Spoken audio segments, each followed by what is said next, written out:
These are microplastics, tiny particles of plastic that are showing up everywhere like rivers, lakes, and the soil.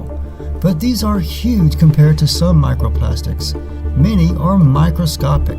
If they were in your water, you wouldn't see them. So here are two questions. Are there microplastics in bottled water? And are they getting into our bodies? The answer to both questions is yes. A big yes. Now, if you're imagining little microscopic balls or spheres of plastic, well, instead imagine jagged little shards of plastic that become embedded into your artery walls or maybe into your brain, because that is potentially what is happening. So, it's probably not good. And guess what? These plastic nanoparticles are not coming from the water bottles themselves, at least not most of them. And that's a big part of the problem. Let's start with microplastics in the body. As I said, microplastics are getting into our bodies, and it's not just from bottled water or plastic packaging. These tiny pieces are hard to detect, but there is evidence of microplastic particles in human blood, lungs, gut, and elsewhere. And there is evidence that it's getting into our reproductive organs like the placenta and testes. You're probably wondering, by the way, whether there are microplastics in your tap water. Yes, there probably are. Microplastics have been found in tap water all over the world, but to a much lesser extent than bottled water. Just how small are these plastic particles? Well, they are nano-sized and micro-sized. Viruses are anywhere from 20 to 300 nanometers in size.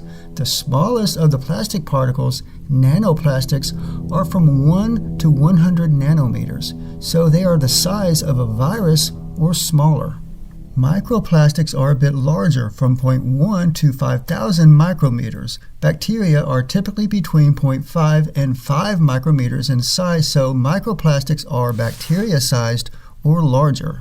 For another comparison, a human hair is around 80 micrometers in diameter, so many microplastic particles are smaller than a human hair, and some are much larger. By the way, most common household water filters like pitcher filters or faucet mount filters are not going to effectively remove microplastics except for the largest pieces.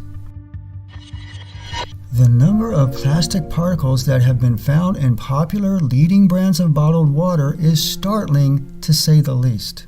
Since nanoplastics are so difficult to detect, in previous years studies focused on much larger plastic particles and so found fewer. However, in 2024, a team of researchers presented findings in the Proceedings of the National Academy of Sciences that shed a harsh light on bottled water. They used a powerful imaging technique called Raman scattering microscopy, or SRS, to detect micro and nanoplastics on a single particle level. They analyzed 3 popular brands of water and found an average of 240,000 pieces of plastic per liter of water. And about 90% of these were the smallest size particles, the nanoplastics. This was 10 to 100 times more plastic particles than seen in earlier studies focusing on larger plastics. Clearly, the plastic from the bottles is getting into the water. Clearly not. Plastic water bottles are made of PET plastic or polyethylene terephthalate, the kind with the recycling code of 1. Lots of this kind of plastic was found in the water, sure, but so was all sorts of other plastic not used in the bottles or even the caps. PET plastic is used widely in all sorts of applications, not just bottles and food packaging. And they found plastics like polyvinyl chloride, polymethyl methacrylate, and polystyrene. Most of the bottled water you buy is simply tap water that has been purified.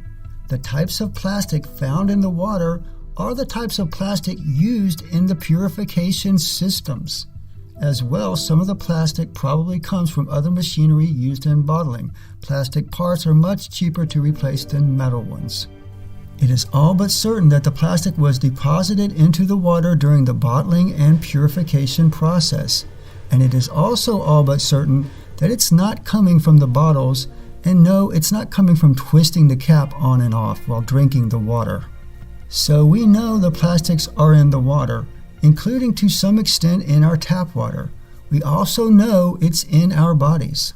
Plastic is also commonly found in secretions and waste products like breast milk, semen, stool, sputum, and more. And as I said at the beginning, microplastics have also been found accumulating in the human brain. In other words, it's everywhere. We still don't have much information about the direct and long-term consequences of this plastic on our health.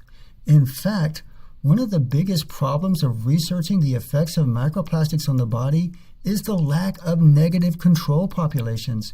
It's virtually impossible to find people who don't already have microplastics in their body. Perhaps of urgent concern is the accumulation of plastic particles in the arteries where the plastic becomes part of arterial plaque buildup.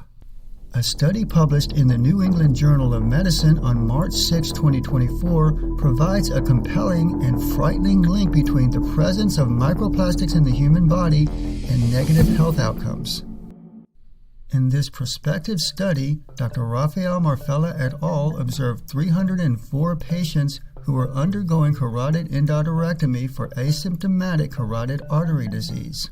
So therefore, the patients had surgery scheduled to remove this dangerous plaque, and since the plaque was being removed anyway, the researchers took the opportunity to analyze the plaque for the presence of microplastics and nanoplastics, and then scheduled a follow-up to see how the patients fared 34 months out. What they found was concerning. They found over 100 patients out of 304 with plastic foreign particles, such as 150 patients with polyethylene and 31 patients with polyvinyl chloride. Quoting from the study, electron microscopy revealed visible, jagged-edge foreign particles among plaque macrophages and scattered in the external debris. Radiographic examination showed that some of these particles included chlorine. In a 34-month follow-up, the team found that the patients with microplastics in their carotid artery plaque had a 4 times higher risk of myocardial infarction, stroke, or death from any cause than those with no plastic detected.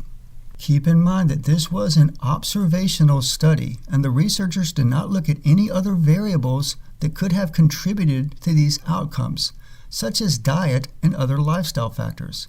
I'll link to a video in the description with a more thorough explanation of this study from a PhD medical doctor. Regardless, as I pointed out before, having jagged-edge foreign bodies embedded in your artery walls cannot be anything but bad. More research is needed to understand the potential danger of microplastics in human health. Regardless, reducing your exposure to microplastics is a very good idea, and bottled water is probably the highest potential source of these particles. If you are very thirsty and have no other source of water to drink, an occasional bottle of water should not be cause for concern. It is safer than acute dehydration. In general, however, it's advisable to avoid bottled water. But you cannot avoid microplastics entirely. They are everywhere in our environment, including our tap water, our food, and in the air itself. You are being exposed to it, and you are getting it into your body. There is no question of that, unfortunately. Just how much plastic is in our bodies? Well, an earlier study that analyzed 26 other studies from around the world, Human Consumption of Microplastics by Kieran D. Cox et al., estimated an average intake of 39,000 to 52,000 plastic particles per year, depending on age and sex. When the inhalation of particles is factored in, this estimate rises to 74,000 and 121,000. Quoting from the study, individuals who meet their recommended water intake to only bottled sources may be ingesting an additional 9,000 microplastics annually, compared to 4,000 microplastics for those who consume only tap water. Therefore, eliminating bottled water and doing your best to eliminate other beverages in plastic bottles, and indeed bottled and canned beverages in general, will help tremendously. Microplastics have also been found in beer and in sodas. And before you go thinking glass is safe, it's also found in glass bottles. Remember that bottled water and other bottled and canned drinks are a much greater source than tap water. Even the air can be a greater source than tap water. To cut down on your microplastic intake from tap water, you can try a water filter, but sadly, the average household water filter systems like pitchers or faucet mount filters cannot filter out the smallest plastic particles. For that, you will need a much more complex system like a reverse osmosis system that must be plumbed in. Failing this, look for a water filter system that meets NSF, ANSI standards for microplastic filtering. So far, the only products I've been able to find that meets those standards are the LifeStraw products, including their home pitcher, dispenser, and bottles. Independent testing by an ANSI accredited independent lab showed 99.999% removal of both 3 micron and 1 micron microspheres. This is a big improvement over most inexpensive home water filters, but still not enough for some of the smallest particles. Please let me know in the comments if you're aware of affordable home water filters that fit the bill.